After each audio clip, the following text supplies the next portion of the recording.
is some dude on YouTube. Hey, Tim, how you going? Hello. Good day from Germany, which is high noon. Yeah, that's right. High noon in Germany, eh? Yeah. So thanks again, mate, for coming on. I really appreciate that. And are you used to this StreamYard? Because if you're not, then you could probably, if you look at the comments at the top there, on the top, top right hand side, yeah, you should see the stream of comments when people. I can see private chat and comments, so I'm guessing comments is the one I'd like to see. All right, perfect. Yeah, nice. Okay, so we've got 3 people in there now to say hello. So come and say hello to Tim, please, and ask him any questions and that kind of thing. But as we wait for people to come and join us to say hello, because I presume it's going to be like midday for everybody over in Europe at this time. Yeah, 11 a.m. for the Irish. All right, maybe. Well, Jerry won't see this, will he? He doesn't watch my YouTube. It's on YouTube, so he won't see it anyway because he's boycotting YouTube. So I'm going to have a little coffee. Good on you, mate. You have a coffee. I'm going to have a beer. What's everybody else drinking?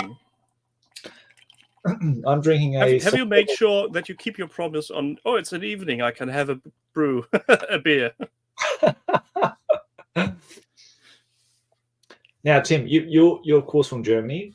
Mate, tell us your story. Like, how did you get into wargaming? How did you get into military tabletop gaming? How did that all start? I think it's a bit different for what most people, especially on the Crown of Command community, is. I was fairly old when I started.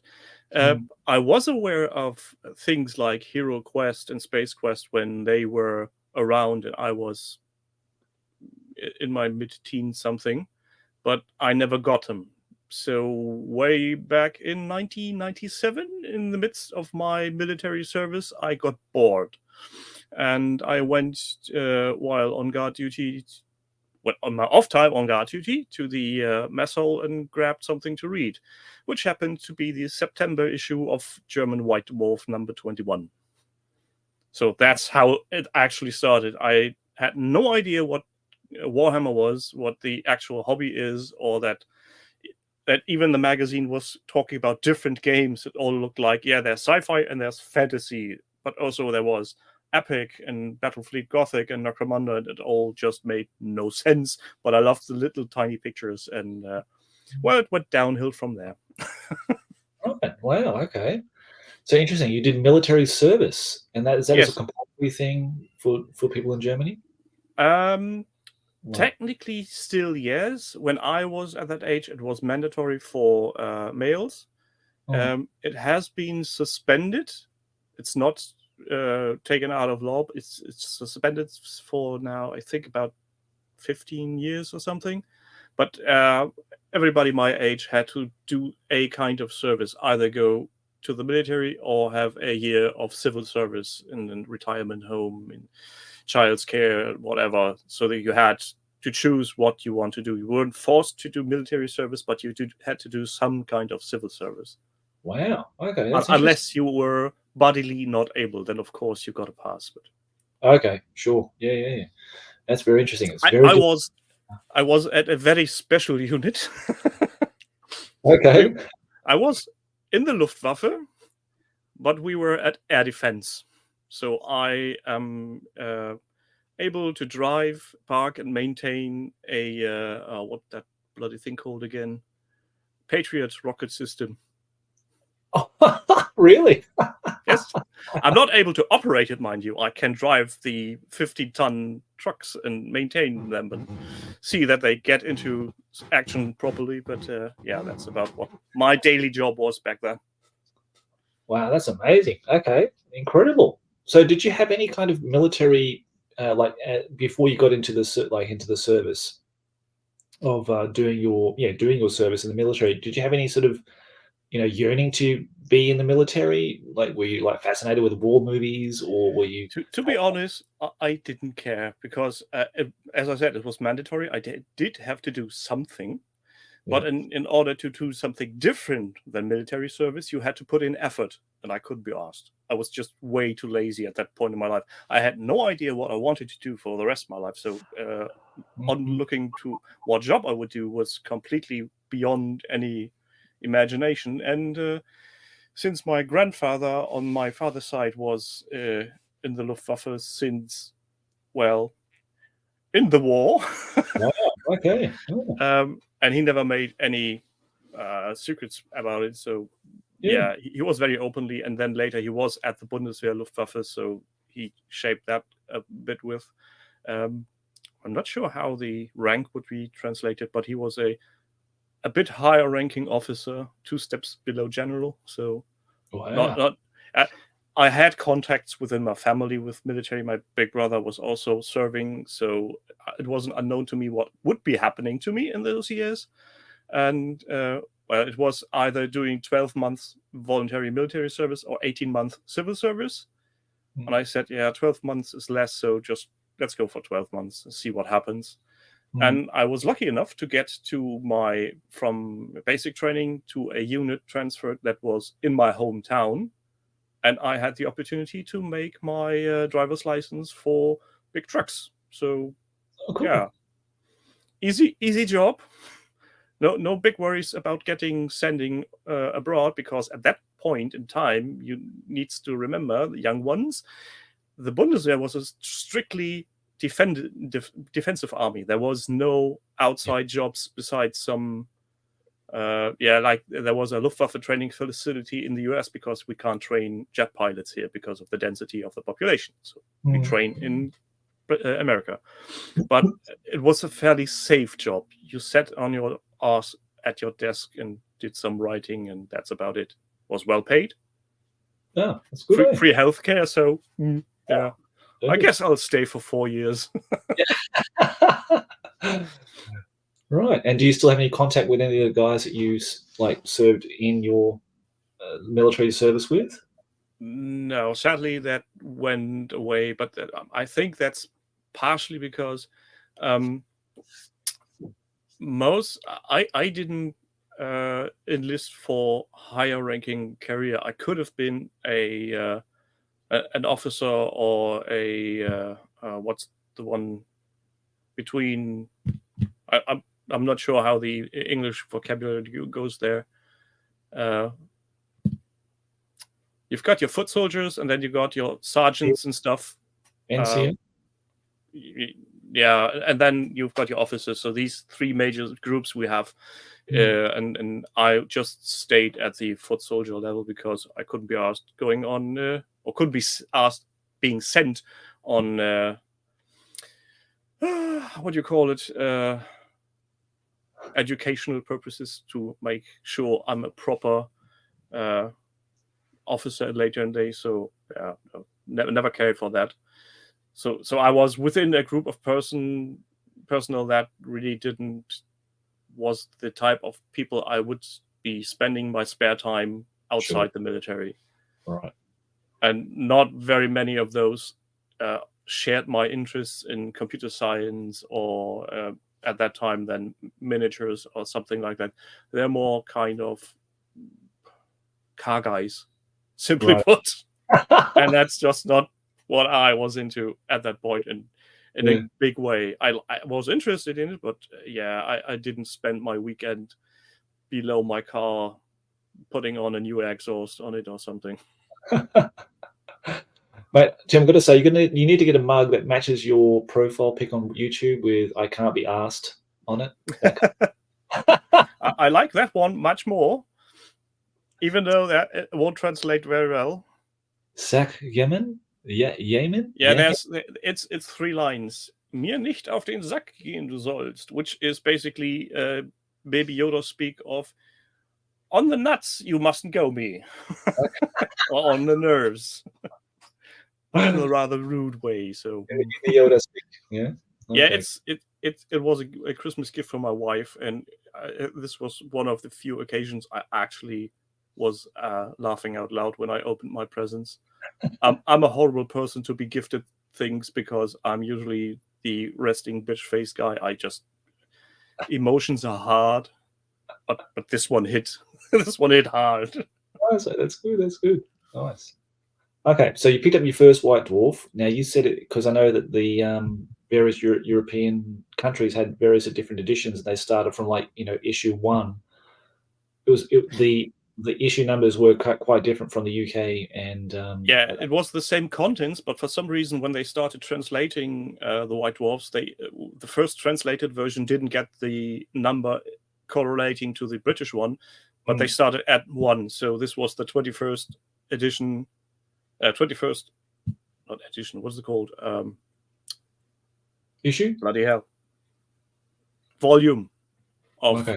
White Dwarf in Germany. So that's why it's for me the 21. I think it's 147 something. It's September 1997.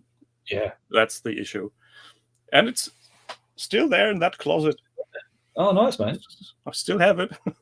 Okay, well, we should go through it together. I'm really interested to see what the like the Italian, the Spanish, the German editions of White Dwarf were like. I'm assuming the contents are very, very similar, but like the Australian edition, they had some kind of changes. And I'm guessing the most differences would be in the last pages where they list local stores, shops, and hobby clubs or something, because the stories definitely didn't come from White Dwarf Germany, because I know at that time White Dwarf Germany was situated in Nottingham. It wasn't a studio here locally. They were sitting over the canal.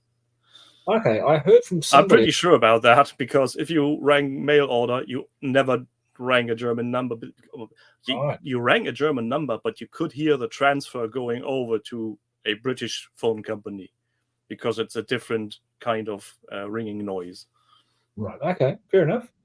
I heard from somebody, I can't remember who it was, but someone said that they knew somebody in Germany who was a studio painter in Germany. That like some kind of studio office or something in Germany.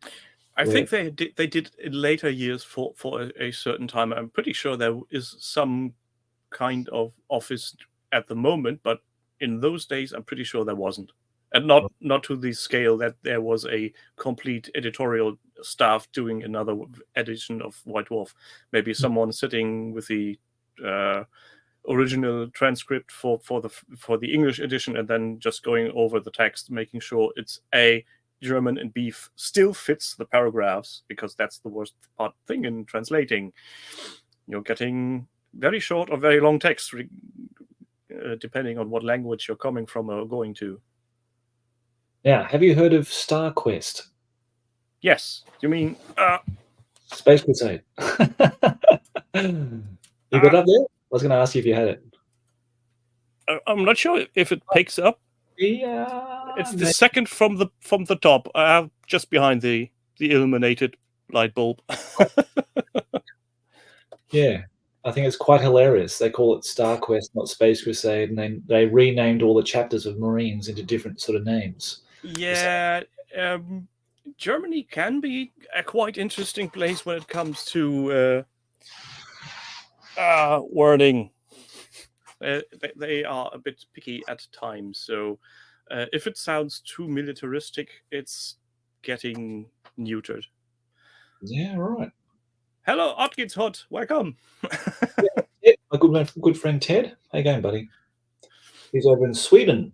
Is it Sweden or Denmark? I keep mixing those up. Sorry, Ted. The funny thing is, the edition of Space Quest that's sitting on my shelf is I think it's Danish.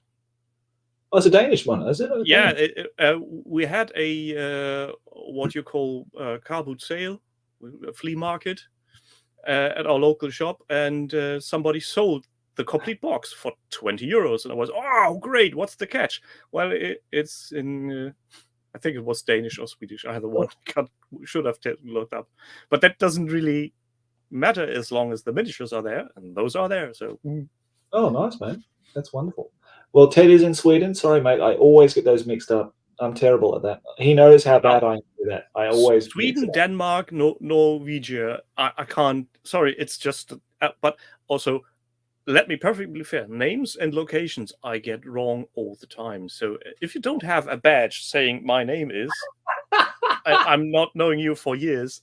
I'm going to be out of my way not calling you any name. I'm going like, hey friend, dear fellow, whatever synonym I can think of. I think I'm just like mentally dyslexic. I don't know, but I always forget people's names or mix them up. I can't unpronounceables. There's lots of those out there in game systems, or just people's names or places where they live. I can't pronounce them. That's the most fun thing. If I read a book of any description and some kind of fiction, and somebody has made up a name for a town or a character, I have it in my head in a certain way. And if I then get an audiobook version or hear it in a movie called, that's not how it sounds in my head. Yeah. Absolutely not. I can see why you would go with that, but that's not how I'm calling it. Yeah. And that's just par for the course. Confrontation was a good system for that. I don't know if you're familiar with that from the French. I'm aware of its existence. Just a ton of all those kind of things. I just couldn't pronounce what they were. I think we sort of made them up half the time. Is the confrontation from Italy, Spain, France? French. It's French. Yeah, that might be the problem, because the French have a completely different way of pronunciation on Latin letters. Yes. Yeah. We as German and English can pretty much go, yeah, that's a T, that's T. In some kind of capacity, or the H or something. But in French, it's very different. So that's why we probably don't think of it that way. Yeah. That's fair. It's like my grandma told us about her, an actor who played in Western, who was called Jon. And I always wondered, who the hell is she talking about? Yeah, it's John Wayne. But since Johannes is a very German name, and Jon isn't that uncommon in our region here on the outskirts, on the more rural areas, yeah, it was always Jon. Jon Wayne. Yo mama. So tell me, mate, so like back in that issue of was it 21, did you say 22nd? Yes. Okay, so which game really struck at you to think, wow, this looks really amazing, I need to get into this game and find out more about it? It's the one that shortly after I've come to realize an extra game was gone. Epic 40K. Oh, right. Because at the back of the issue there was a very nice shot of Tyranids versus, I think, Imperial, might also be Orcs. And I thought, that just looks great. Now I know it was some kind of bioconstruct fighting tanks, and I wanted to get into that game. But around that time, the game somehow vanished. Wow. So never got into that. Well, you've never got into Epic at all? Now, aside from the computer game Final Liberation, nope. Oh, how did you find that? How did you find Final Liberation? I never played it. I think it was a bundle of games in a computer store. It was 3 games were in it. It was Final Liberation, Shadow of the Horned Rat, and Chaos Gate. Right. Okay. And that's how I got those and played those, and really liked those, even though the graphics weren't that great, but lovely games. Quite innovative at the time, I think. In the years after, I tried to get hold of some Epic stuff, but the prices are just mental, and can't justify that. Not for a game I'm more likely only collecting, not playing. So okay, that's not happening. I think, I hope you get a chance to play it, because it's my favorite system of games that GameStop ever did. Yeah, it looks so fun, especially if you see the clean and sleek armies of Ultramarines, Imperial Guard, and even Eldar. And on the other side, you've got the blood-dripping bioconstructs and the absolute my favorite Orcs. Orcs are best. Yeah. Just stood at me. I love Orcs to bits. Right. Okay, so did the 40K bug turn into like a 28 mil scale thing for you? At the time, I need to figure out how that worked. I think actually I got into 40k because it was more or less the only game in our smallish town around here that I could get players in. Mm. So I bought into that. I think it was, I would say, 4th edition. I'm not sure. Mm. Boxes in that closet there, so I could look it up. My then girlfriend then gifted me a brand new edition of Warhammer Fantasy Battle 6th edition, Mm.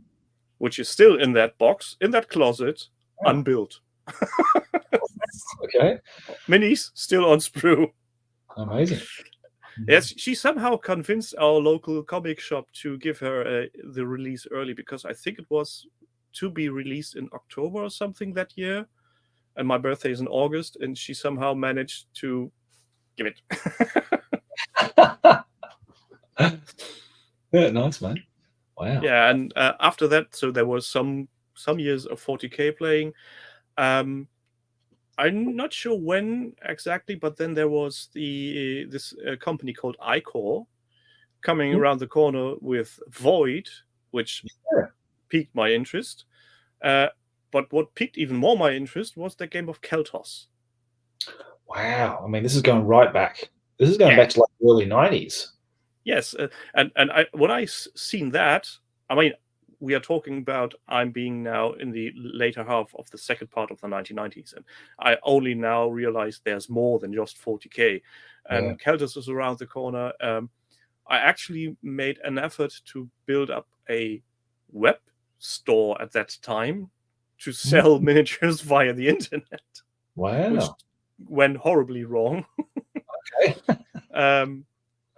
But I had plans in motion to actually get things sold. I still have a large collection of Keltos miniatures also sitting in that closet. That's a big closet. That's yeah. Sadly, then iCore went away. What was bought up by Urban Mammoth, and now Keltos is sitting at what they're called again, Brigadier models. Okay. They have the license for Keltos, and the Void stuff went to Sap Games, and he's now just releasing 2nd edition Void. Mm. So they're still the same miniatures. So if you're into old school metal, go at it. Lovely stuff. But shortly after that, I found Blood Bowl.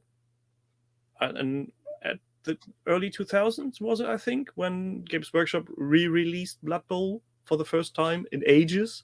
And yeah, that's when I got full into Blood Bowl, and we had a local league and did some Blood Bowl playing. And since then, I more or less dabbled in miniatures as a side hobby. Because, to be fair, at that age, I was more interested in going outside, having parties, and playing computer games. Right. Yeah, I think I know you had a love of Blood Bowl. I think one of your live streams you showed Jerry your full 3D board that you made. Yes, or something. the one that's sitting over there. Basically it's just a Blood Bowl sized XPS foam board with wood around, because it's almost an inch thick, so you don't need any support. So there's just a bit of wood going around, and then just flock the hell out of it, make some lines, and you're good to go. You don't need to always go that elaborate. Taking orcs your favorite thing?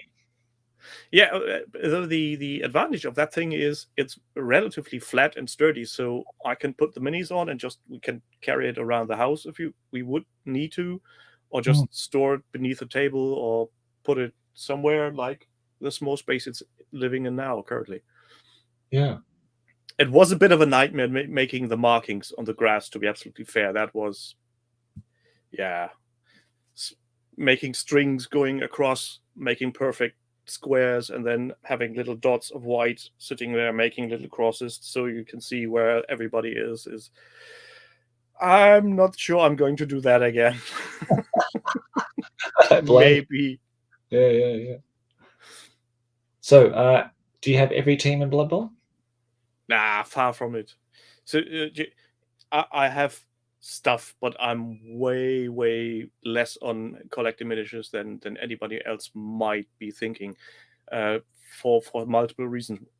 Major reason: space. Where the fuck should I store that? What you're seeing on screen now is basically every space I have as hobby room. There's no more room. Yeah. So where to put stuff? Second is money. Money is always tight, and since I've been a father now for 13 years, money is getting tighter. Child needs clothing and stuff. Things get more expensive. So now I'm usually, and I don't feel like buying stuff just for the sake of completionist in the complete game. If I focus on a faction in any game, I might be willing to buy every unit at least once, like I did with Star Wars Legion. I have every unit for the Empire and every unit for the Rebels, but the only few units I have for the other two factions are more or less like just, either they are neutral, so you can use them in any faction, or they're just because I really love the model and said, this needs to be a diorama. But other than that, I've got Snotlings, Orcs, and I think a human team or two because they were in the box. But that's about it. Wow. Okay. So they actually made. I might be tempted though by the actual new team that Games Workshop just announced, because that's so silly. Yeah, I like the sculpts of those. They're really nice, actually. I'm betting I'm not the only one thinking you need to paint the skin blue. And either go the Smurf route or you go We Free Man, but that's options, making them blue. Hi, Danny. How you going, mate? That's Nostalgia Hobbies, Nostalgia Hammer Hobbies, I should say. Danny's here to join us. Guten Tag. And, so now I see these multicolored LED type things in your cabinet behind you, Tim. Yes. I'm always fascinated by what was actually in those cabinets. Can you tell us more about that? That's X-Wing. That's all my X-Wing miniatures. Right. So let me see. Almost every TIE fighter, TIE interceptor, TIE bomber. There's the capital ships from the Imperium. This is Rebels and Scum and Villainy, and the next two over are also purely X-Wing. Because I stopped playing when they went to second edition.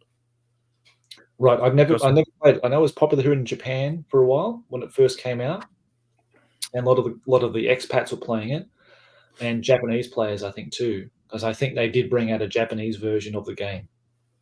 Yeah, the thing is, when X-Wing launched, it was a fairly simple game. There wasn't much of keywords or special rules or anything.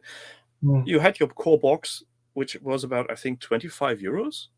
Yeah. We had two fighters, one X-Wing, and everything you needed to play the game. It was basically a boxed game, and it's very tiny, a tiny box. And it was a lot of fun. And the first editions they did weren't too special rules heavy either, so the game was very quick. And you can play on a 3x3 table, so you don't even need much space.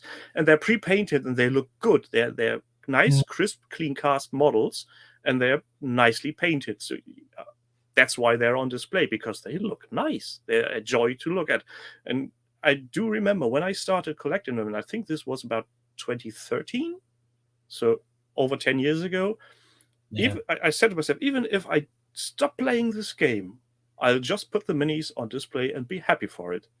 And yeah, I bought every iteration they sold.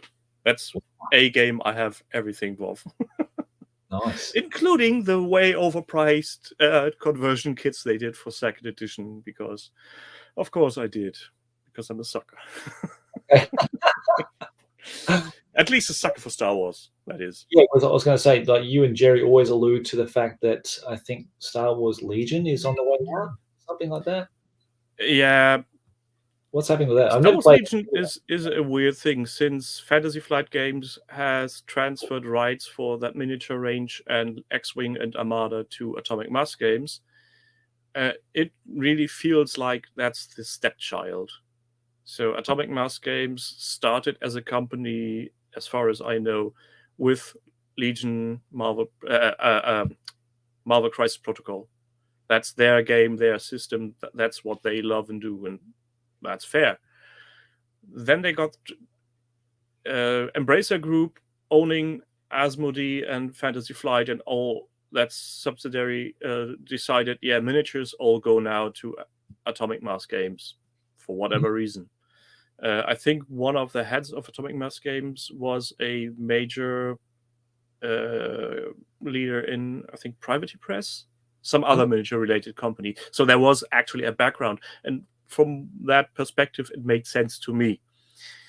Yeah, we hadn't had any Armada releases since the transfer.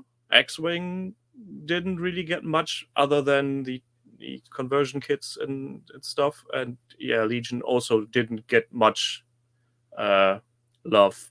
And then all of a sudden they take out a new game called Star Wars Crisis Protocol, Shatterpoint.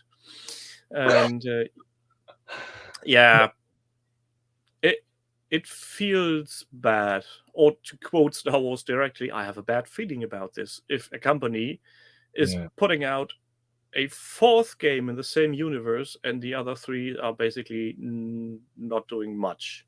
Right. They still do a lot of tournament and things, and I'm not sure if that's a production line problem or anything, but the most recent release for Legion should be some Inquisitors, and they have just been postponed for quote weeks. Right. Okay. It's a realm I have no idea about, or I have no concept of, what happens in those companies, because I'm just not into that kind of stuff. It's interesting to see how that thing's progressing, because I know it's very popular. It's a huge IP. So yeah, that's the weirdest thing about it. Everything they do and release must be approved by the big mouse. They can't just put out new stuff nilly-willy. They need to have approval. And that's been a thing with Star Wars since George Lucas first just had the rights. Even he approved more or less everything directly. So yeah, but that's also made sure that things fit together and work together, and not just somebody pushing crap on you. And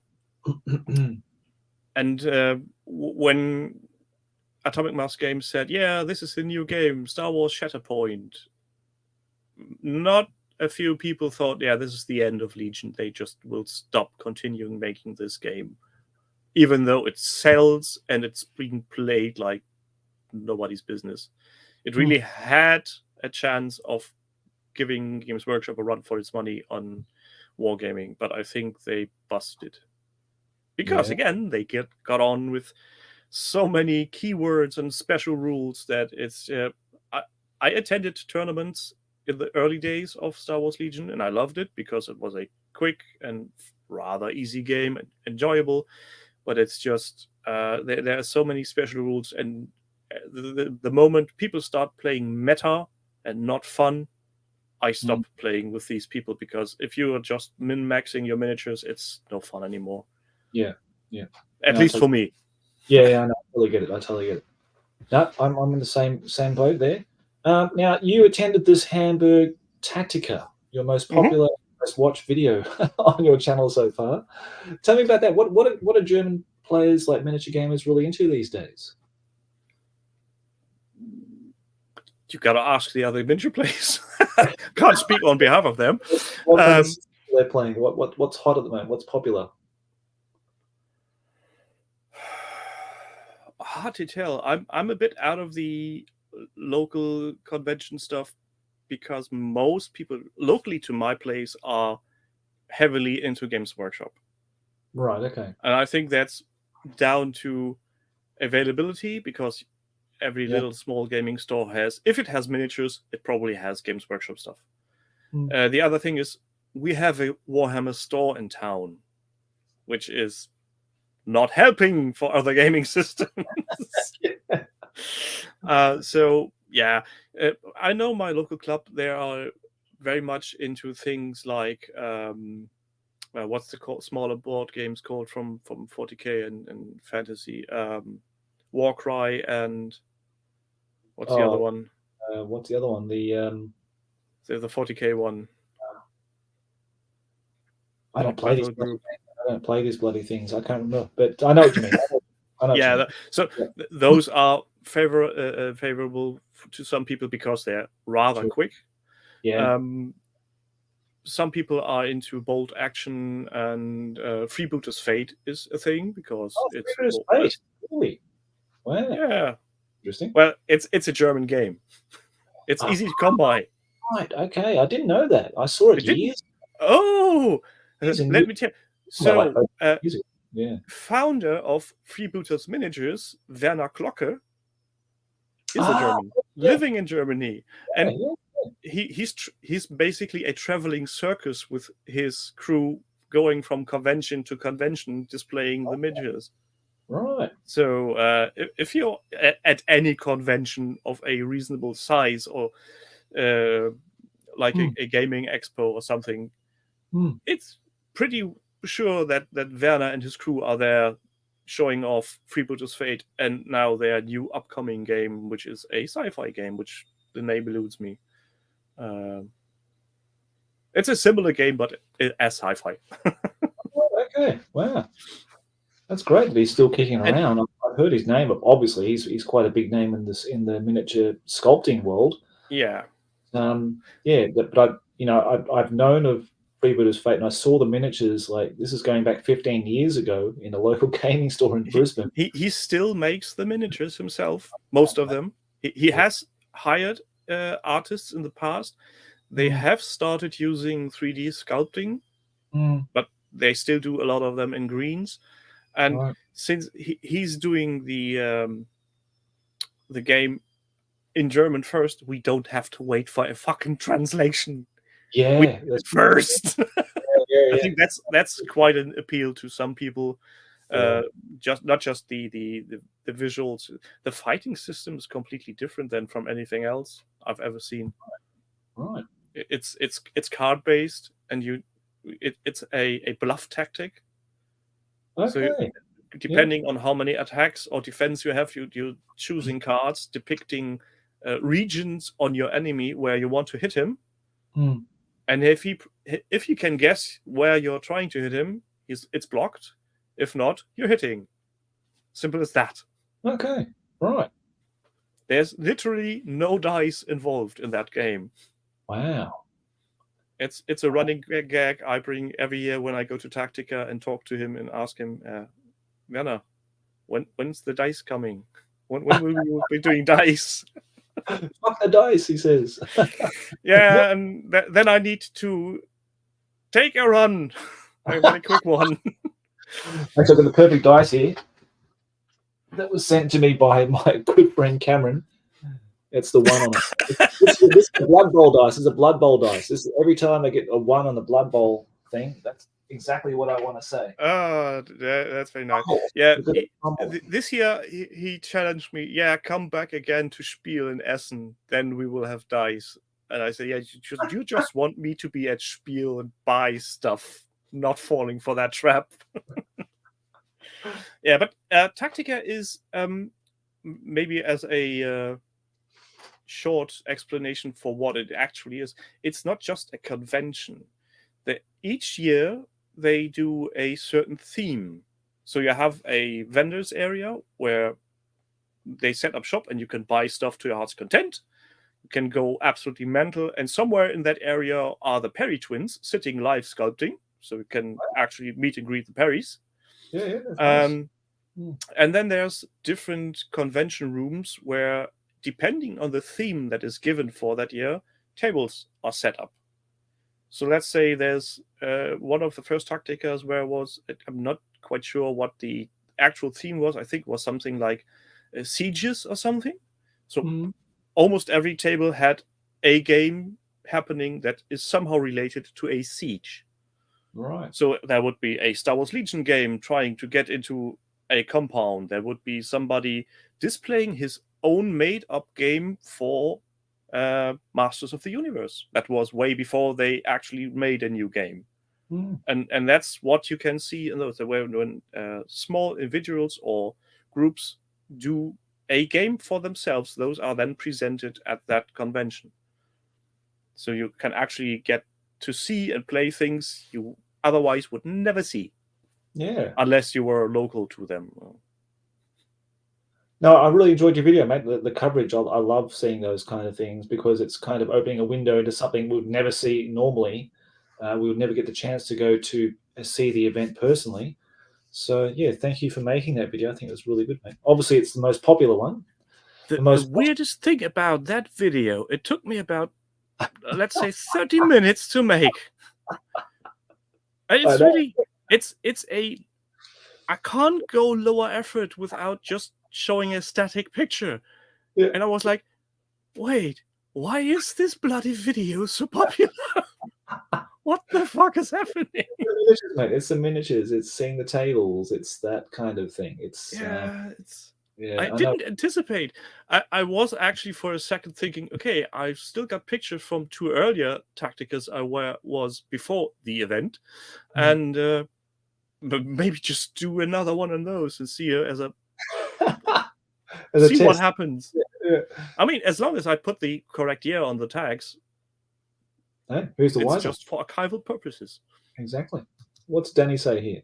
I think we're all suckers once we've found something that really hooks us in. We don't grow up. Our toys just get more expensive. Yeah, we know that. The worst part about that is if your disposable income grows, you're looking at the bigger toys. You're not, as long as you only have your little pocket money, you're still looking at the small packs of games.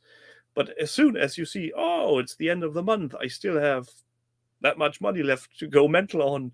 Let me just treat myself to that box. Because about bills that might be coming up anytime soon. Yeah, let's just spend it on that. Oh, there's money in the bank. Huzzah!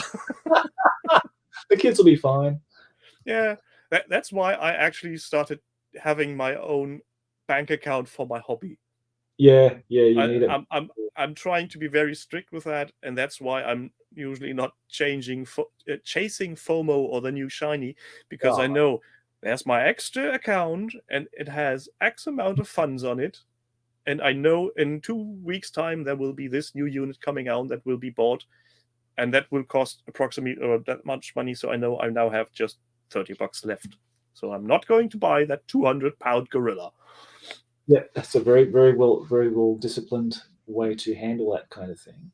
Now, other German friends, Dice Hammer. Are you familiar with this channel at all, Tim? Dice Hammer? No, certainly not. But then again, we have more YouTube channels in Germany, I think, than anybody could be possible to be able to watch. Oh, right. Okay. Well, that's news to me. Well, I found these 2 guys. It's Marcus. Well, if that's news to you, you might want to go and visit the site ukraut.de. Ukraut.de. Okay. Yeah, well, as Americans tell Germans are krauts. Okay. Somebody made a Facebook group that's called Ukraut, and that's a collection of creative people doing YouTube channels. Right. And I had the idea, okay, not everybody likes Facebook, and at some point Facebook might go away. So every time somebody posts a new link on that Facebook group, I do a post on my homepage, ukraut.de. So you're basically just getting a cycling of new videos. Okay. And I bet there are some channels on there you already are aware of, maybe Tabletop Workshop. Tabletop Workshop, maybe. That's a guy from Hamburg doing tabletop terrain, very heavily into XPS foam stuff. Did also a book. Oh, okay. I know he had the book similar to the Mel one, and funnily and coincidentally, it's it's going to get loud now. I dropped something. Hold on. Yeah, the coffee table book.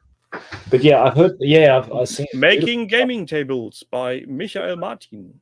Yeah, very nice. Yeah, no, it's beautifully done. He's absolute genius, that guy. Yeah, so he's part of that community and several other people. This is going horribly wrong. So thanks, Marcus. Watching along while preparing for today's battle against Marcus. Oh, okay, this is Alex. Vampire Counts. Okay, they're playing 8th edition. Oh, Stompy, welcome. I know that phase.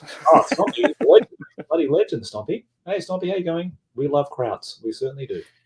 Which brings me to a question I have for you. Because when you asked me to join you on your on this lovely channel, I was nice. I really like to. And then I've seen you've got Stompy on, and then there's Mel, and today I got the podcast with what's his face from wherever. I help. These are actual people prominent in the industry. What am I doing here? Mate, I love your channel, mate. Like I said, I found you I don't know how I found you on. Actually, it was through Stompy. That's how I found you. I found you through Stompy's channel because Stompy had a video. Sorry, Stompy, I'll get back to you in a minute, mate.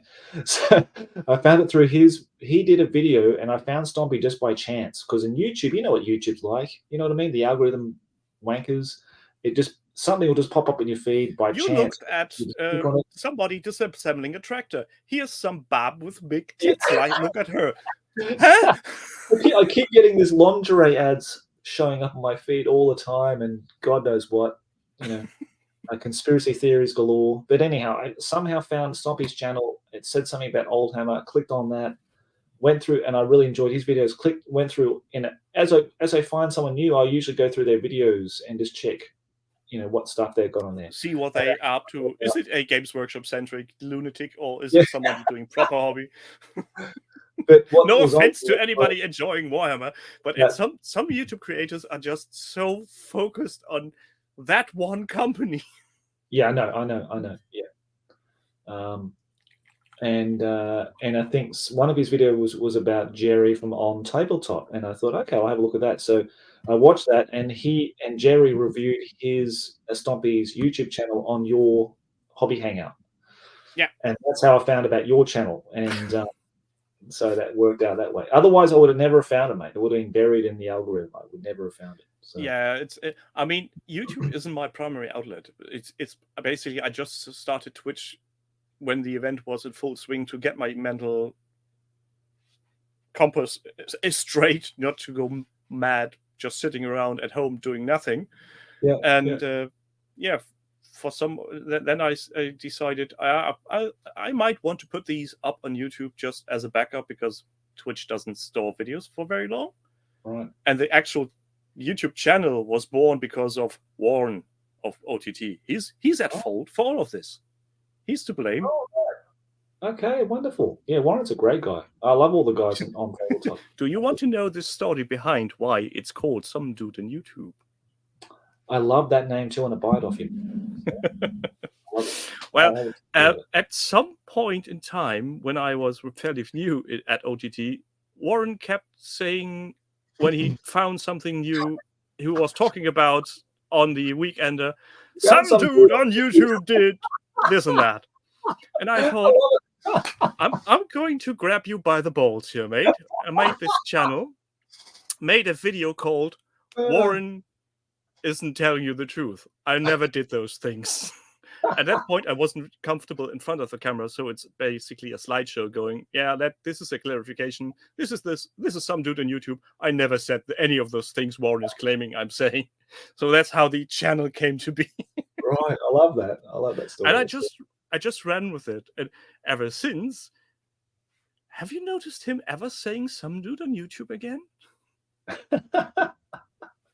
Yeah, the very first time I saw Warren, this is going back a long time ago,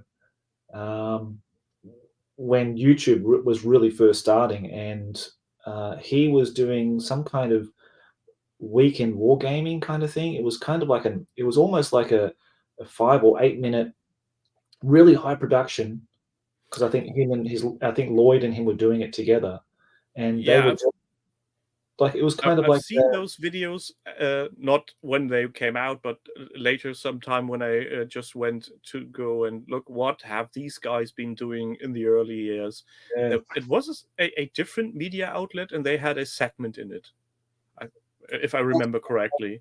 What it was, okay, but it was beautiful. It was like so good quality. Like we never seen anything like that. Like such high production qualities for. Yeah, was it called On the Table?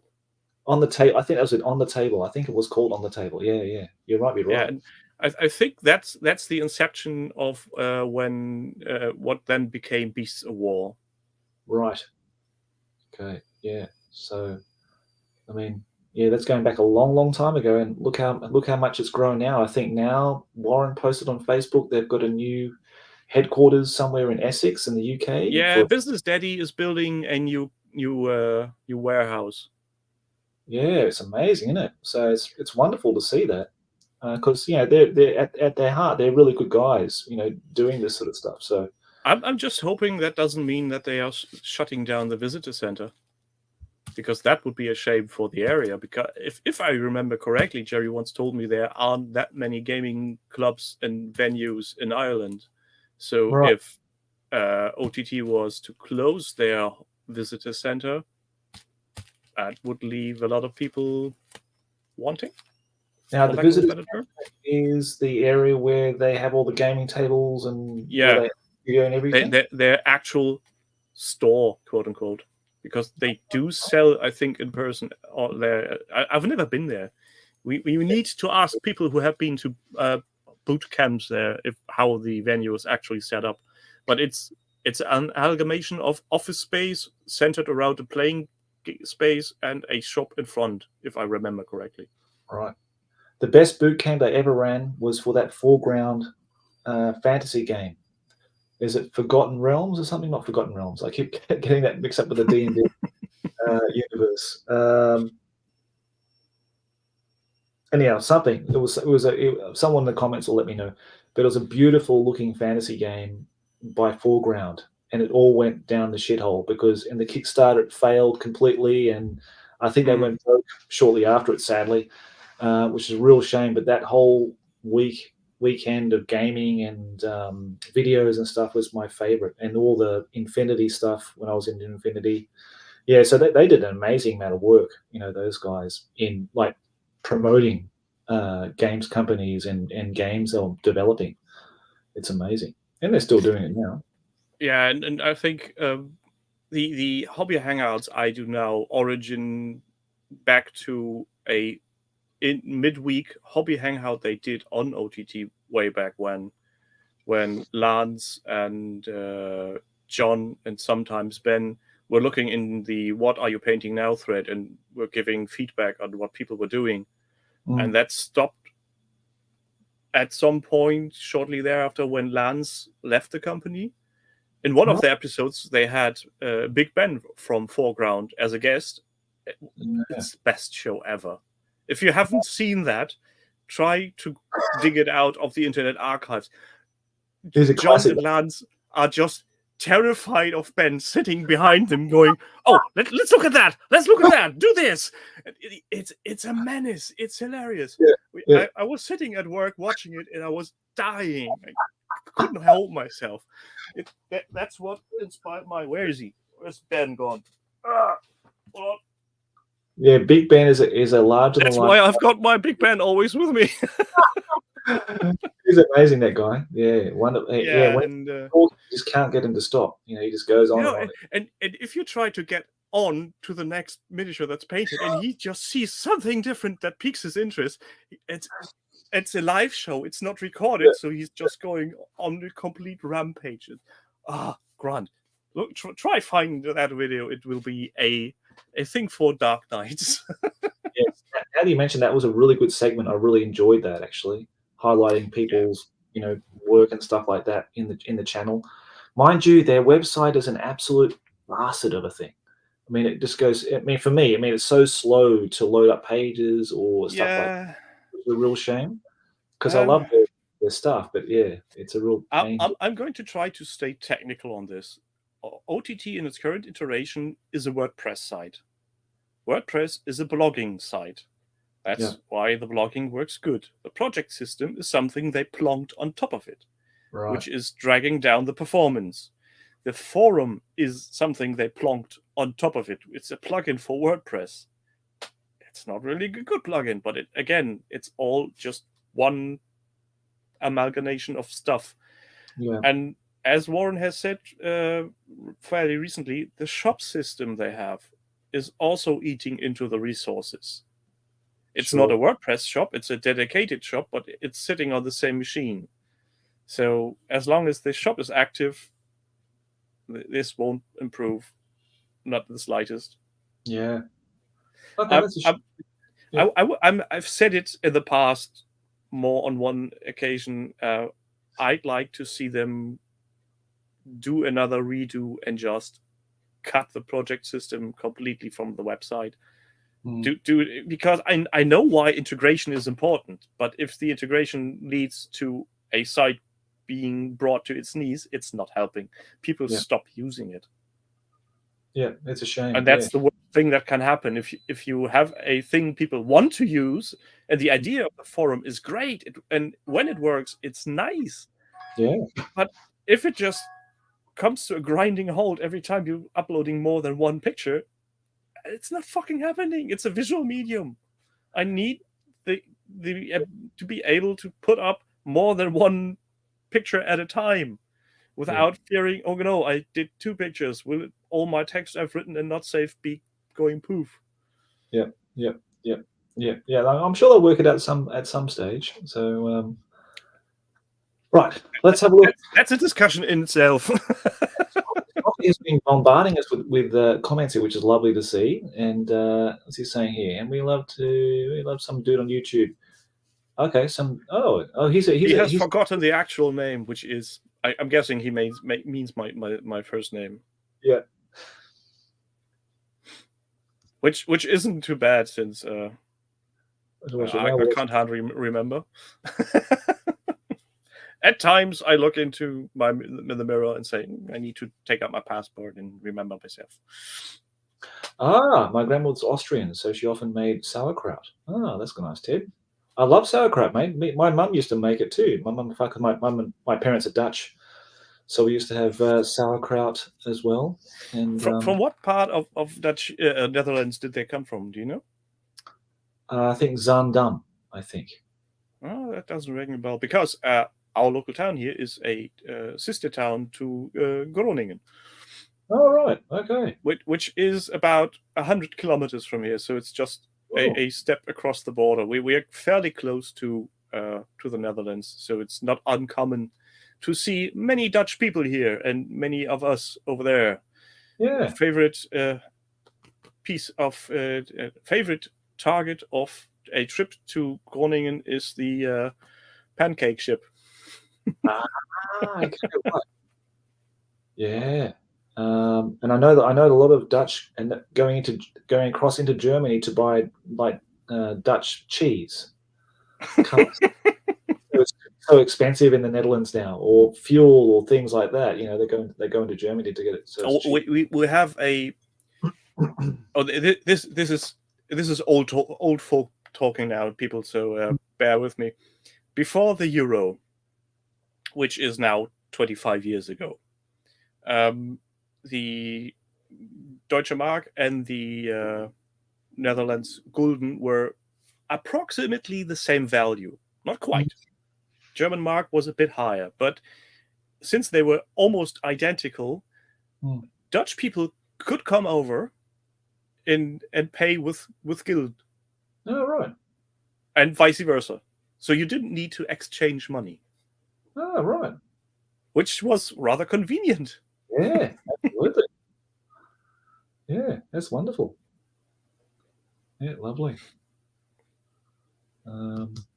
What's to say something? Yes, you're not special. Okay. lost in the context. We lost the context. Just has made us all special. Have to be focused. Yeah, you have to focus on something to get the machine running. But since everybody is focusing on the same company, you're getting drowned again. So where's the win in that? Great for you to put your old stuff on YouTube. Don't think anyone under 40s is on Twitch. Great for us to listen to whilst painting. Yeah, okay. Yeah, I don't use Twitch either, actually, to be honest. The weird part is if I'm painting stuff, I can't watch stuff that was a live thing that I could potentially interact with.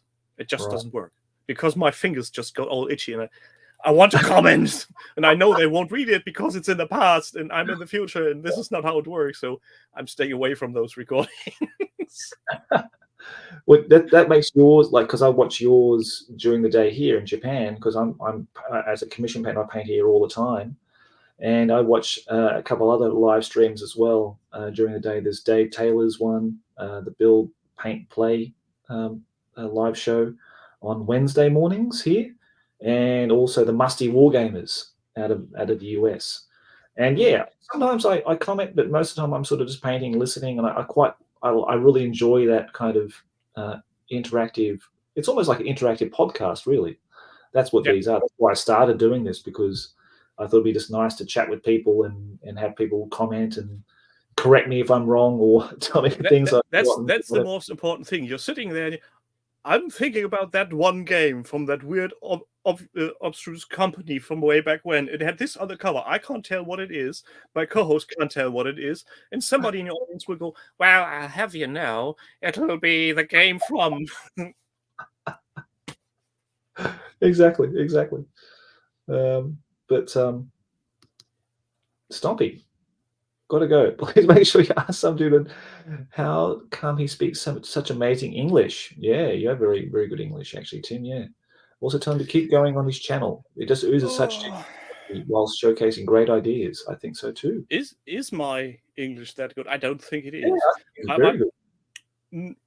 I might be better than the average German. Most Germans are, but that's, well, to say that's the low bar, it would be bragging. No, I'm not. I think the main reason why I'm rather fluent in English, even though I'm lacking words at occasional times, and my accent is coming through at times, is because of, sadly, television. Simple as that. Right. Okay. When I was around 12, my mother was still studying in university, preparing to be a teacher, and because she wanted to be an English teacher, she wanted to have English television to practice her own English. Right. And that's how we got Skype. No, not Skype, Sky. Ah, right, Sky. Yeah. Yeah, and Sky Television at the time had the Fun Factory show on Sunday mornings. And in the Fun Factory show, there were such nice things as Transformers, Mask, He-Man. Oh, wow. Yeah. Ulysses 31. Oh. Robots, robotics, Jason and the Wheeled Warriors. The list is endless. And yeah, that piqued my interest. That started me wanting to watch these cartoons. But since I was 12, I didn't have any formal education in English whatsoever. I was just listening into whatever was brought there. My mother then went on to watch series and movies on Dutch television, because they were not dubbed, but had only subtitles. So that's another source of English for you. Yeah. And at some point, it just, if you're listening to a language long enough and you have an, what you call it, the acting on screen going along with it, you start to grasp a few things.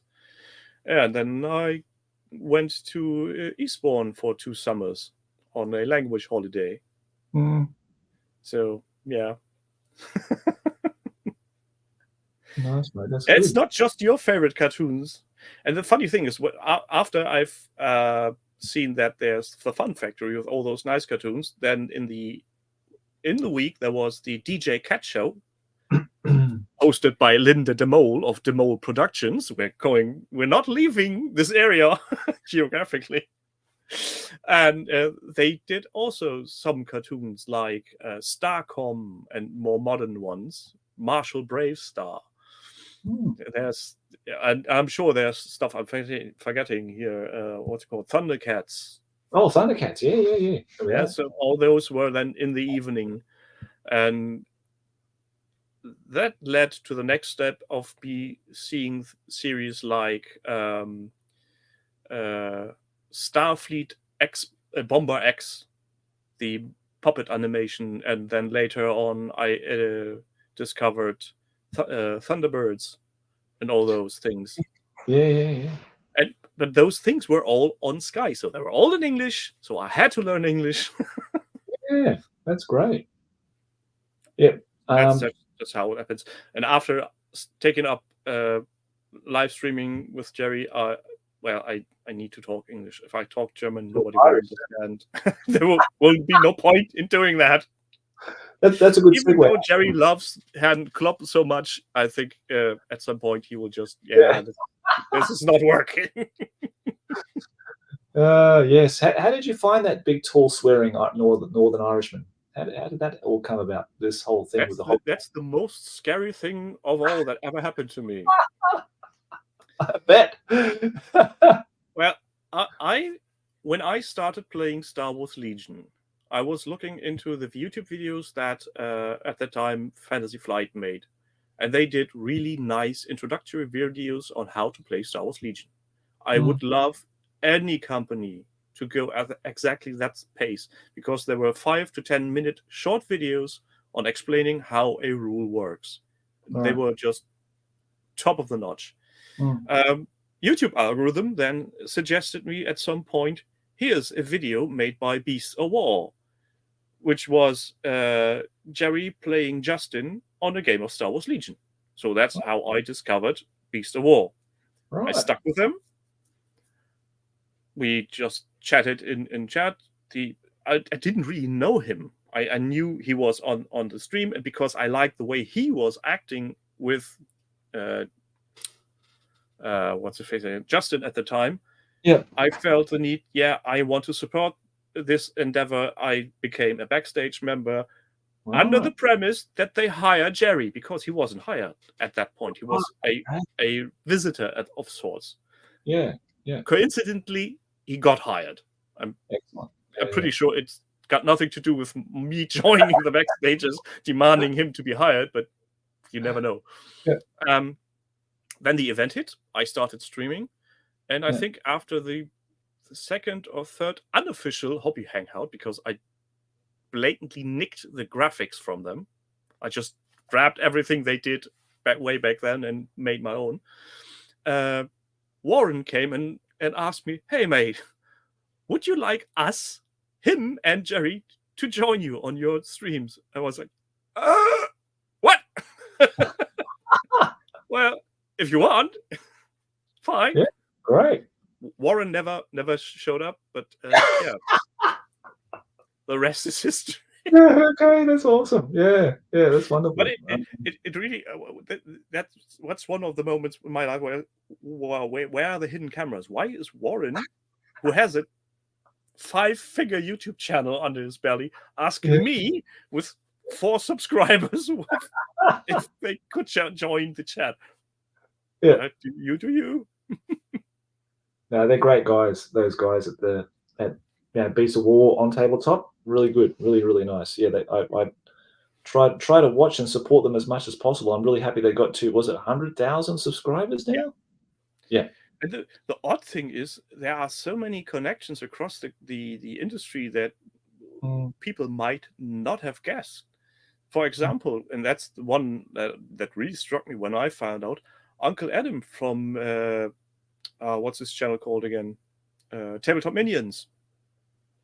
He once worked with Beast of War. Oh, really? He did Adepticon coverage way back in 2013 for Beast of War. Gotcha. Okay. So yeah, they had there's people going a long way back. Yeah, because they had a couple of ladies doing it for a while as well. Yeah, I forgot her names. I'm really sorry. Yeah. But we know who they are. They covered the US convention. Yeah, they had a replica studio as well, at least in parts, so that it looked like they were in the same studio. Right.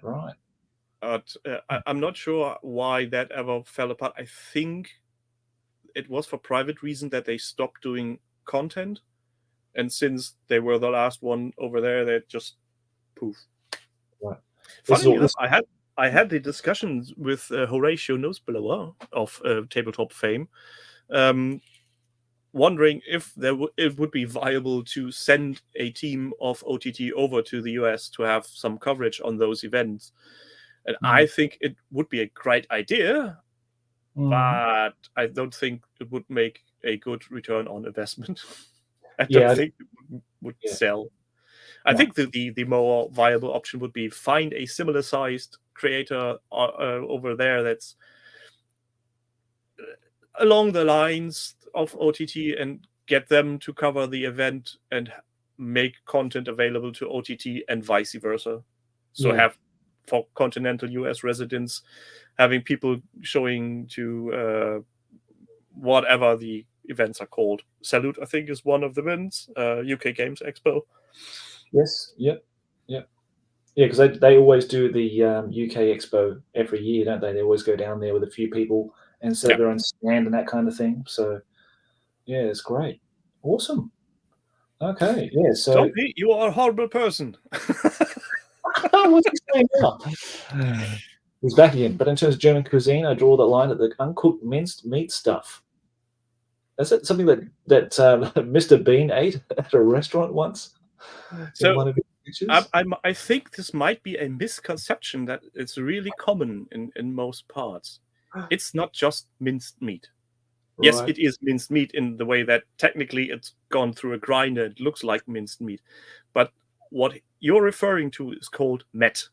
And it's a special way of prepared minced meat. You don't need to deep freeze it. It's edible. It's completely safe if you store it in the fridge.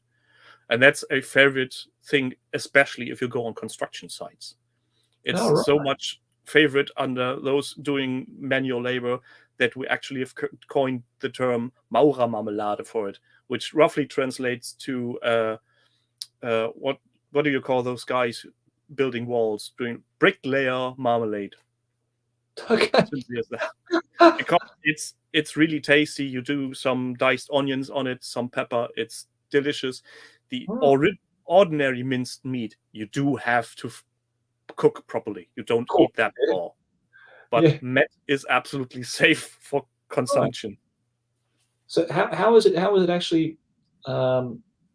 Is it sort of smoked, or is it kind of they put like? No, I think it's just salt? the way they are. There's no extra spices or anything in there. It's raw meat, but it's treated especially careful. So you don't leave it in the fridge for too long. You buy it. It's one of those things you can't buy prepackaged. It's only at the countertop. Right. And then you have to eat it almost immediately because it will go bad because it's raw meat. Yes. But it's specially cared for, so they make sure nobody gets sick. Do you enjoy it? Oh, I love it. I love it to bits. Right. It's grand. Imagine having a salami sandwich. Only the salami isn't pressed and compressed in its slices, but it's more fluffy texture. Okay. And the spices you add yourself. So depending on how much onions and peppers and whatever you put on, it's yours. I suppose it makes sense. Like, cold meats. Well, it's cold and it looks raw, but it's edible and it's safe. Maybe it's the same kind of thing, but obviously visually it just looks like just raw mince. So yeah, I think visually it probably just puts people off. But when you eat it, maybe it tastes really nice. I've seen some a YouTube channel ages ago where two American students were over for some reason. I think they were at Spiel or something, and they were at a gas station restaurant on the Autobahn, and one of them said, "I'm now going to try this. I'll be brave. If I die for the entertainment." And he bought one, and he bought another one, and I think he got a third one because it's just so tasty. There you go. I think this is just a cultural thing. I wouldn't go to Vietnam or any other Asian country and look at what things are sold there, being creepy crawlies with legs and wouldn't want that. I know it's not harmless because people eat it and they're still alive. So yeah, but we've got choices. We've got KFC. KFC was still around, so KFC is horrible. Beer was good. I'm sure the beer would be absolutely fantastic in Germany. Yeah, I know. Oh, dude, be mindful. There's some companies who do a horrible beer, but that's just, I think that's taste. Some people don't like coffee for some odd reason. Don't tell me the Australians are selling a Foster's beer over there, are they? In Germany, like they do in the UK? Depending on what store you go, you can literally get any beer of any country. Really? Yeah, we have. There's Foster's. There's obviously this dark brown stuff. Like stout? I'm thinking. I'm totally blanking on the name now. Guinness. Bloody hell. Yes. Yeah. If you find a proper It's called Jerry. you can get anything. Weirdly enough, some of those companies have a local brewery, so it's not imported. It's made here. So it might taste different. I can't tell. Right. There are beers that are definitely imported, but some are, well, it's a brand, but it's made here and sold here. And just like that's something that took me completely off guard when I was to England the first time, when I went into a McDonald's and tried ordering an ice cream, because it's not called the same thing that's called in German. And they looked at me like, "Do you want what?" I guess I'll have a hamburger and fries. Thank you. So tell me, Tim, what games excite you now, mate? What sort of things in the hobby really get your blood going? Currently, it's old style scalp metal miniatures.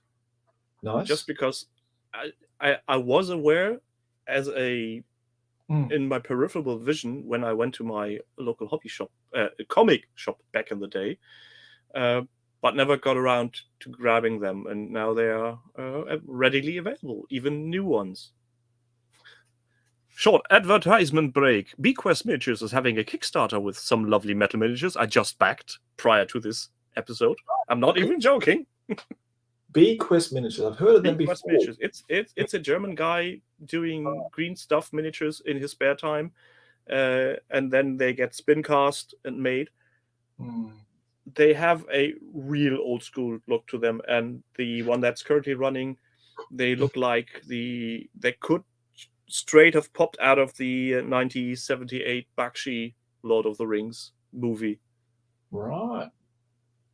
Okay, I think I've heard of this guy. I think I'm somehow affiliated with his his page on Facebook at some point, but I've never really. I did an interview with him 2 weeks ago. That's Okay. on my channel. So it's a German because he's a German. So why would we talk English? That's the reason why I only watch your hobby hangouts, because everything else is in German, unfortunately. So I can't really. I can watch it, but I can't really understand what's going on. Yeah, don't try Google Translate thingamajig going down below. It's wow. I'm not sure what that thing is smoking, but I want one. Yeah, but those are the things that actually grab me. And coming back to what sparked my interest in the hobby, to the tiny fighting men, the tiny fighting men, that was epic. When Games Workshop said, yeah, we're doing kind of epic, but not epic, I was highly disappointed that it's just Horus Heresy. And then people started making more of those games. So there's what's the other one that's was just on Kickstarter by Warpath Epic, I think.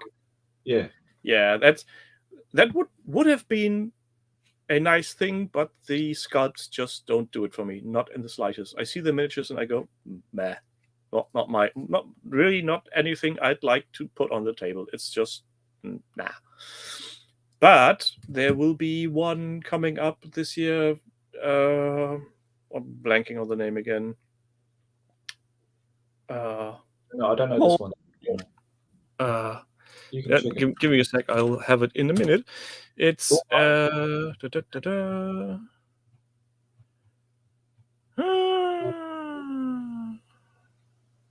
it's not by a reputable kind of. Yes, it is, but I'm drawing a blank on the bloody name. It's not Onslaught Miniatures, is it, or something like that? No, Armored Clash. Armored Clash. Okay, never heard of them. Armored Clash by what's its face? Armored Clash Dystopian Age, coming 2024. War Cradle Studios. War Cradle. Okay. Are they part of Wayland Games? Yes. Right. Okay. They're part of Business Daddy, as Jerry likes to call them. And the only miniature they've shown so far is a tiny wheel-shaped thing driving around and doing things in mustard. Okay. Because they're pulling a joke on a release that an ad picture that Games Workshop did with a package of ketchup. Okay. But the design looks way more interesting, and depending on how the rest looks and how much it's going to cost, that might be actually something I would dive in straight into. Other than that, there's still BattleTech sitting everywhere. And the latest Kickstarter hopefully getting delivered in the next 2 months. Now, everyone keeps talking about BattleTech. Now, BattleTech seems to be really hot. I mean, I think in Ireland, there seems to be quite a large BattleTech community there, from what I've heard from other people, other live streams, other people talking about it in the hobby. So BattleTech seems to be quite on people's radar, and it seems to have been. It's one of those games that was featured in Military Simulations catalog when I was in high school, and those catalogs were just black and white. There were no pictures. It had like a listing of code 90, and they had like the name of it, whatever. I mean, BattleTech's been around for decades, but it seems to have still survived after all these years, which is quite remarkable. And the thing that I think makes it stand out from most every other game, the rules have been basically unchanged for the last 30 odd years. If anybody has ever played BattleTech in the last 30 years and was fluent in the rules, you can just jump back into it.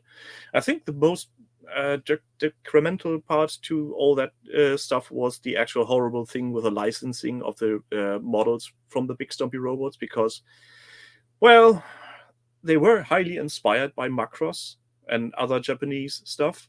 Yeah. And when BattleTech started taking off, they had licensed to use some of those things. That's why the Wasp, for example, looks like the robots from Macross. And at the same time, Harmony Gold had the right for the animations. And Harmony Gold made sure that there was a big lawsuit, and we could be talking for hours on that. Basically, at some point, the rights owners, whoever had the right at that point for BattleTech, just went, yeah, we're done. It's just not worth the hassle. And Catalyst Games then at some point restarted the whole engine.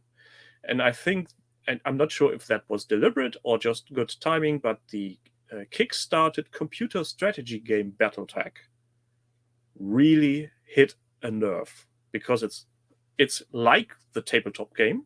It's turn-based, but you can make it your own.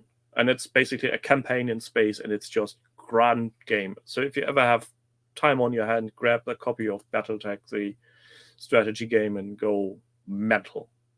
It's so lovingly detailed, even to its tabletop roots, that if you're in your command room where you can make up your lists and do certain manage tasks, there's a little part on the corner of your desk where there's tiny paint pots and brushes and tiny battle mechs. Right. Okay. Lovely. Which is Maxception, so it's grand. And then, of course, the Kickstarter for the Clan Wars hit, blew up immensely, and the last Kickstarter with Mercenaries also went to high heaven. Right. And now we're waiting for Plastic Miniatures coming to the tabletop. Only thing I'd like them to do better is the actual quality of the sculpts, because they're not as high as they could be. They're not bad by any stretch of the imagination, but they could be better. Are they comparing them to 10-year-old X-Wings? Right. They hold up better. There are some old line issues at times, and you get a pre-built miniature, so there's no assembly, nothing. You just have a gray miniature on base, ready to paint. Gotcha. Okay. I think it's great that it's still surviving. It's regenerated more interest now because of the Kickstarters and that kind of thing. I've never played BattleTech because I love Epic, and Epic's my sort of fix of big stompy robots. But I have all the infantry vehicles, and I've got the Warhammer 40k universe inbuilt into that. Well, you can have those in BattleTech as well. You only need to buy the 400-page tome that is the big rulebook. But that also accommodates for airstrikes, space fighting, infantry, and submarines. Wow. Okay, that's So going on you left. can go mental on that. There's rules for everything. But I think what gives BattleTech a very big leg up against every other established brand, they have a $20 entry box with Wow. 2 miniatures in it. It's a very base rule set. It's basically just the absolute minimum you need. But Yeah. it's 2 miniatures. It's 20 euros. Have fun. Gee. And It's does it come just with a map or something? Is it some kind of like a play mat? Is it a hex-based kind of thing? a Or hex-based map. There are, if I remember correctly, 2 paper mats, double-sided. So you actually have enough for various terrains.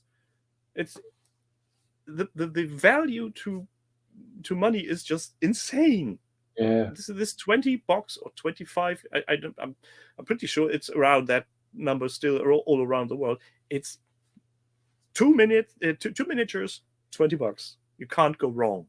No, you can't go wrong. You can't go wrong. That's amazing. Even if you don't like the game and toss all stuff in the bin, you still have 2 nicely sculpted miniatures you could put on the shelf. Yeah. And let's face it, what game has a unit that's less than 20 euros, dollars, whatever? Yeah. It's hardly any. What scale are the models? Are they the mecha? Are they actually 28 mil in scale, or are they much larger than that? No, they're just ye high. So, and depending on what tonnage, because strength of mech is dependent on how much you weigh. So there's 100-ton and a 50-ton, and the smallest are 20 tons. The smaller the mech, the smaller the miniature. Okay. I have something prepared. All right. Okay, Tim. We're in a BattleTech stream here. So not a stream, just please educate me on it, because I've never really looked at it or seen it. I just remember it being in Military Sims catalog way back in the mid 80s. It can be a horrifying sim if you really go all in. Yeah. So this is a very small mech. Yep. And then we'll take a 100-ton mech in comparison.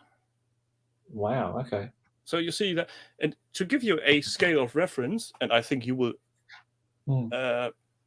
appreciate, this is a 2nd edition Space Marine. Right. Cool. Nice. Yep. So it's almost like the size of a dreadnought or something in 40K. Nah, dreadnought would be a stretch. So they're not. It's put on. It's 6 centimeters high. That's the biggest. Yeah. But they all have the same hex base, and they all fit together on the gaming mat, so it's not like you're blowing things. All right. Okay. Well, maybe one day I'll get to try it and see what it's like, and hopefully not get hooked on it.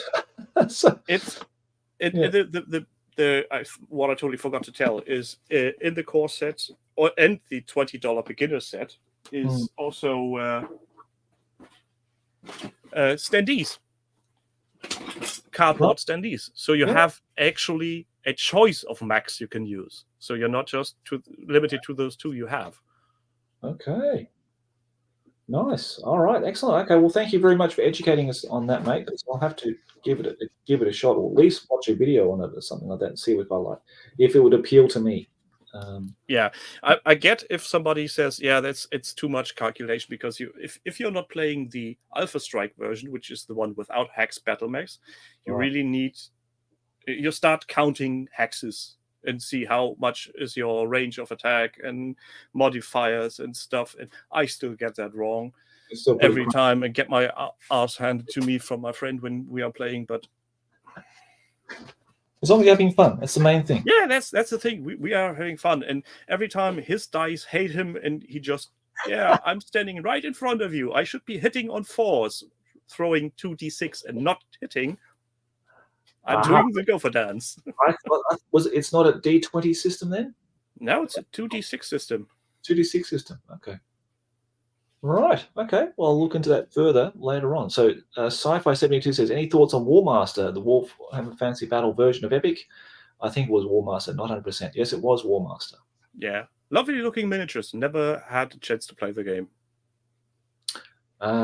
Yes. yes, I played it when it first came out. Bought my high offset when at the Australian mail order. Got the rule book and everything. No players to play it with. So then I love painting the miniatures. Then it got sold off. So Isn't that the worst experience you have?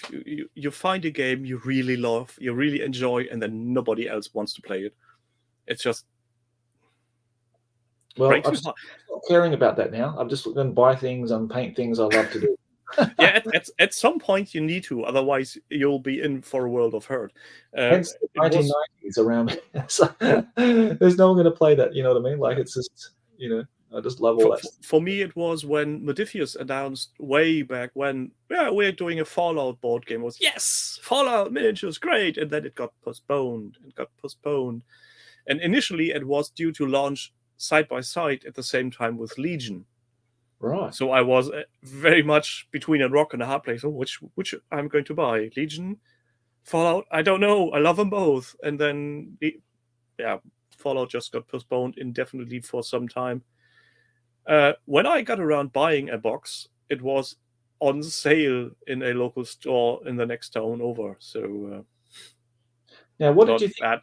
I looked at their website the other day because I know John's an employee there, and we were talking about it. So I checked out their website, and I know they're predominantly a role-playing distributor. They distribute either other people's role-playing games or they make their own role-playing games. But now they're sort of entering into the board game, miniature tabletop game side of things. And I had a look at their Fallout because I've never played the video game, okay? Because it's not much of a video game anymore these days. But I looked at the quality of the pictures and I thought they were very, very nicely done. The sets they made and the models look very good. The painting's very nice. But I've never seen anybody play it. I've never seen anybody mention it. So what is the game actually like? Can't tell. Never had the chance to play. Never played it. So you actually got the starter set, but never actually played it. I've got the starter set. It's all painted. It's all done, but I never had the chance to play because nobody wanted to play.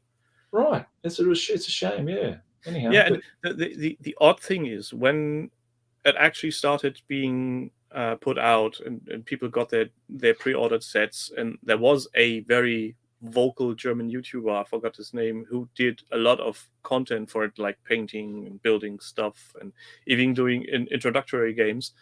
The gaming system has movement sticks similar to Legion, but not as similar. So you're depending on how fast you move, you have a different shade of colored length, and shooting works somehow in that direction.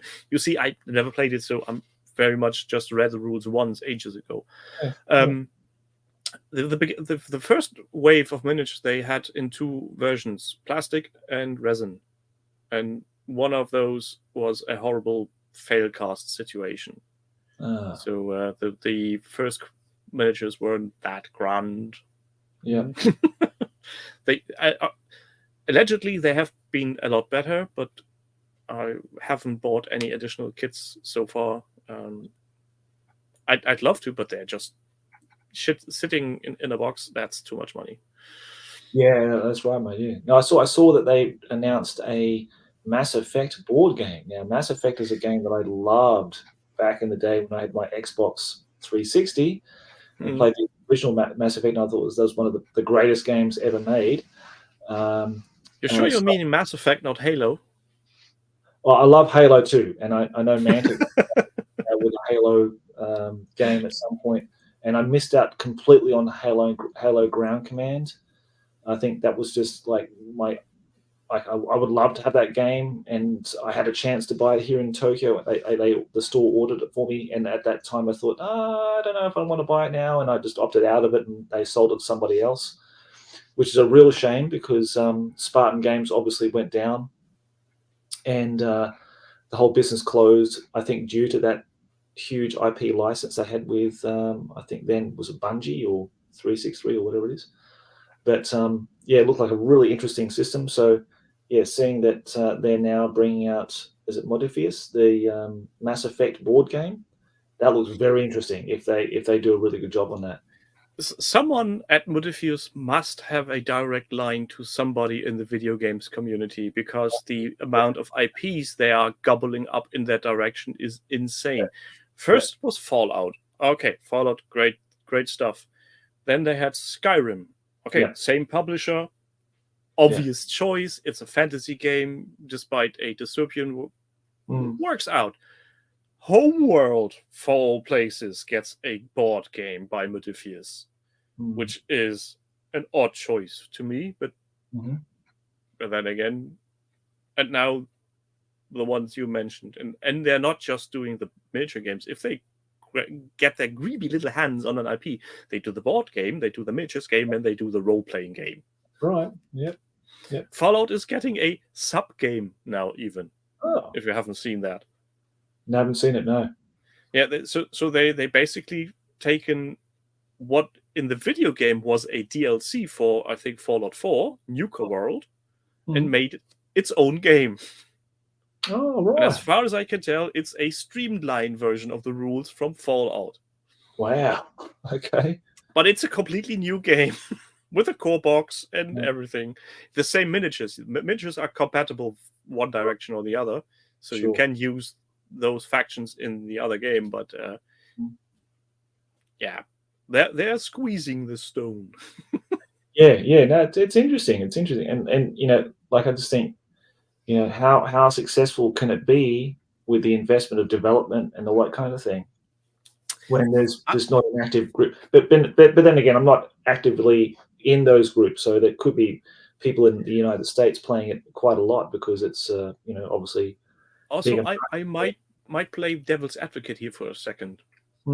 Those are video games. Those assets already exist. The models, 3D models from Fallout 4 and Fallout 76 are high detailed models. I'm not sure if that really takes that much of an effort to take that video game miniature and plonk it into some kind of software and make it a 3D model for production. The graphic works is all done. They don't need to do anything. They just use assets Bethesda has already created. Yeah, that's true. That's true. There's the iconography is already settled and set in stone. You can't change it because people will not recognize them. So there's not much extra work, I guess, on my part as a layman from seeing from the outside to make. So there's if I were to create a new game, I would have to come up with art, game mechanics, and all that stuff. Even the game mechanics are somehow predetermined by the video games because there are certain aspects of a game people liked, and if you don't incorporate them into the game, people might be pissed. Yeah, fair enough. That's just my guess. So Sci-Fi 72 says BattleTech is a great system. Okay, well, yeah, a lot of people. It's sturdy as hell. If you get the basics into your system, like ranges, targeting, and hit zones, and you've got your cheat sheet that's having any modifiers on it, it's a quick game. My friend, we play Thursdays, 120 tons, which is a medium-sized games, usually around 2 hours, including setup and packing up. Well, okay, nice. Well, did they have a lot of terrain for this game? Yes and no. Right. So the maps that come with the games have terrain printed on them. So it's basically 2D terrain. And since it's hex terrain, there's always a mentioning on what actual terrain it might be if you're unsure. So there might be height differences will be put on. So there's your ground floor, then there's level 1, level 2, level 3, or if you go down into a river, it's -1, -2. Depending where you stand, that gives you cover, or you're completely invisible to something. And then there's differences in underground. So there might be rubble, which takes you double. You need 2 movement points to get through rubble, or wood. A dense wood needs 3 movement points, and so on and so on. And that's where the rules can be complicated again if you go all the way in, because if you're running on tarmac and you're trying to do a turn to change direction on where your 100-ton mech is running, you need to make a piloting roll skill. Otherwise, you'll just fall flat on your face. Because it's tarmac and it's slippery. If you're running on ground that's not slippery, like ordinary, like a desert, you don't need to do that. But only if you want to go into that level of micromanagement, you can just go, yeah, it's basically all the same. Just stick with the basic rule. That's why the rule system, I think, has prevailed for so long. Depending on how intricate you want to play, you can go mental, or you can keep it short and simple. Right. Okay. Yeah, I'd like to see it played at some point, so I can have a look at it. Maybe on YouTube somewhere. Someone's got a dedicated channel just for BattleTech. But I don't think you need to look at dedicated BattleTech channels. There's my name's memory is really horrible. There are certain YouTube channels I watch that do various system. They also do play BattleTech occasionally in a rudimentary style, so that also might be working. Yeah, I know Ash at Guerrilla Games would do it. Yes, that's the one I was thinking of. Thanks. He does it as well in the US. He plays a lot of BattleTech, paints a lot of BattleTech. So, but yeah, I mean, for me, and maybe you're the same, I don't know, but visually it has to capture me, and BattleTech visually just doesn't do it for me. I've seen the models, and I like Infinity because of the design aesthetics. Yeah, BattleTech is very much early 80s sci-fi set in stone forever. Right, yeah. There hasn't been much change in the fact that it's one of the few games where there's literally no alien races. It's man versus man. Right. So architecture looks always similar, unless you really go in and embrace, like for saying you're going the Draconis Combinate and go full on Japanese style miniatures, painting schemes, and even terrain, because you can have terrain. You just need to make it on your own. So if you want to build a city with tiny pagodas, have at it. Yeah. But it's 8 mil, so it's very tiny. Yeah. Okay. Well, but as you said, if the visual aspect is not grabbing you by the throat and saying this is a game you want to play, why force yourself?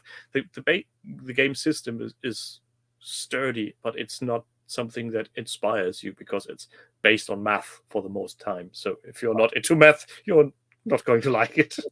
No, if I could tell you my math scores at school, then that would be not really all that. That wouldn't be helping me playing BattleTech, that's for sure. Yeah, so, BattleTech, the higher you step up into the rule system, the more sim it gets. You can actually, at the top level, it's really a military sim. It's not a game anymore, at least from my perspective. You can go as far low as I'm at practically casually playing with some rules, but nothing that is beyond Clan Wars extensions. But I think that's where it's kind of like with Infinity. It just got for me, the complexity of the game just got too much, and I had to step away because it was like, it just after rulebook after rulebook after supplement, layers and layers and layers and layers of this onion of rules that you had to sort of consume and remember. It just got too much for me, and it just gave me migraines at the end. So I just stepped away. That's and funnily enough, the visuals is what kept me off Infinity. Right. I've seen the style, the box art, and the way people painted the miniatures. I was, that's not for me. It looked way too clean, too sophisticated paint jobs. It was just not happening. Well, you wouldn't have liked putting those miniatures together, I can tell you now, because they got an absolute fucking pain in the ass putting those together. Some miniatures have a way of really taking you away from the hobby. I think the worst one I have yet built is the Snuttling pump wagon from the Blood Bowl team. Man, that's a nightmare. It couldn't have been worse if you were building a pump wagon from toothpicks, just from scratch. That would have gone easier. It's really, if you haven't picked up that set or tried building that one, I never will. just don't. I've had my day with assembling GW modern kits, and I'll never do it again. Well, that's the weird part. If you just look at the parts that the kit is made from, they are all properly cast. They fit together. But since it's such a feeble construction with so tiny minute details, but you need to glue in 4 posts to hold on the roof at the same time, and it just goes everywhere. Just, I feel sorry for you, mate. I feel sorry for you. Obviously, the person who designed that kit. kit. Luckily, the rest of the kit are single post models. You just clip them from the sprue and be done with it. So this is building why time is just clip everything from the sprues and then try to make sense of what this Snottling pump wagon is going to be. This is why it goes back to what you said before. I love, single piece metal models, and I'm the same. I love just single piece metal models straight out of the blister, clean up that mold line across off the middle line, and you're way to go. Stick it on the base and spray it up, and you can start painting it. You know what I mean? Yeah, even if it's not metal, if it's plastic or resin, if a single pose miniature is done in a way that I still have the ability to get in with a brush in certain hidden parts, I'm all fine for it. That doesn't need to be something obscuring details or something. But some of those modern miniatures, I can understand why they're doing it, and I feel some models really do look nice. But some models just, it's a gaming piece. Why would I want a bazillion tiny tentacles going in all directions that are thin as a human hair and will be snapping the second I look at it? Yeah. No, don't. Yeah, in practicality, that's the thing. That's what's sort of stopping. And I think for and I don't know if you feel the same way, but for young people coming into like Games Workshop for the first time, right? Never touched a miniature in their life, being confronted by an actual instruction manual of how to assemble these models and that kind of thing. It's quite a daunting thing, I think, for young modelers. You know what I mean? But though I have to, and people are going to hate me for this, especially those who are my regulars. I have to give credit to Games Workshop. The push fit aspect of some of their models do work flawlessly. Yeah. So they are monopose, but the way they slice the miniatures, and you just need to find the correct 3 parts. They just smush them together. You're done. Sometimes you don't even need glue. So that's nice entry to the hobby. But it feels there's no medium part at Games Workshop. You're buying the base set with the push fits, done in seconds. You love them. You go out of your way, buy the next box, and all of a sudden you're sitting there going, what the hell am I supposed to do with this? In an asylum. Because there's no reasonable middle ground of, this is a bit more complicated, but still manageable for the average teen with attention span of a day's fly or something. I found exactly the same thing. I had to put together some Warcry models, and I got the base set, and they're all push fit together, and they work perfectly. Very few parts. They all pushed together nicely. Some parts that didn't have the glue at all went into their nice little scenic bases and that kind of thing. Beautiful, no problem. Then I got the other set, which is like just the Warcry standard set warband. Mm-hmm. And it was just an absolute fucking nightmare, like putting these things together. And again, it came with this big instruction manual and, like little bits here and like a tiny little section that goes into the midriff of the model, and it didn't work. It didn't fit. And oh, mate, it was just I just thought, why can't they just make everything push fit? It would be just beautiful, because they make them really dynamic. They're really nice looking models. They come with a nice scenic base. The other ones don't. It just doesn't make sense to me. I think they should just make everything push fit, That's the thing. But you don't know what kind of marketing research is going behind the scenes. I'm guessing the main goal is pushing out the big box, so that you have a huge market coverage, and everything else is just for the fans, for the ones who are diehards.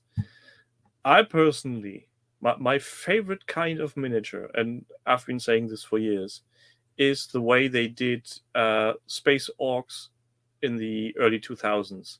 You have a pair of legs with a indent where the torso goes, and you have a flat surface where the arms go, and you have a little knob on the top where the head goes. You don't need more. You can go fucking dynamic as you want with those. You can have a torso twist, you have the arms go up and down, you can have the head look up, down, left, right, whatever. There's not much more you want. If you want to go even further loony, you can carve up the arms separately, and if they still look correct. It's not. I thought that was peak miniature, and every miniature that works in the same way for me is a nice one. Yeah, but I agree. Yeah, no, I think so too. I think the ball joint kind of fixes a really, really nice way of doing that to make your monopose models more dynamic. Modularity is best for miniatures. The Brian Nelson Orc Boys kit was fantastic. So Sci-Fi 72 agrees with you there, Tim. Yeah, I mean, when they first came out, I didn't like the look of them because, let's face it, they were a departure from what second edition Space Orcs looked like completely. Yeah, totally. And the intermediate Gorka Morka versions was, well, an acquired taste, I'd call it. Then looking back, they don't look shabby, but they were neither here nor there. And then came the big boys, and back in the day, I didn't really like the design, but I could appreciate the way they went together. And since the ball joint for torso and legs was so big, you actually had a chance to have it a nice firm grip. You weren't scared of snapping the bit. And since it's plastic, it's welded shut. It's not like the metal models where you flick it and it all falls apart. Yeah, that's right. Yeah, okay. Well, that's good, mate. Well, I think we're almost coming up to 2 hours today in our stream, mate. So I don't want to take up all of your day. Tim. Your daughter's there patiently watching YouTube or something in the background, and your cats probably need to be fed at some point. And I'm pretty sure my wife got home an hour ago, so probably the cats are cared for. But I still need to do the laundry. So I really want to thank you for all your time, mate, for today. It's been really nice to meet you and talk to you in person. Very, very much appreciated for being here. And everybody out there, never let anybody tell you that you're doing your hobby wrong. You do your hobby the way you want it to be and how you get enjoyment out of it. Just don't force your opinion onto somebody else. No, that's a good philosophy to live by, mate. And so please check out Tim's YouTube channel. It's some dude on YouTube. I'll leave a link in the show description of this YouTube video, so you can go and check it out. And you can watch the Hobby Hangouts with Jerry from On Tabletop.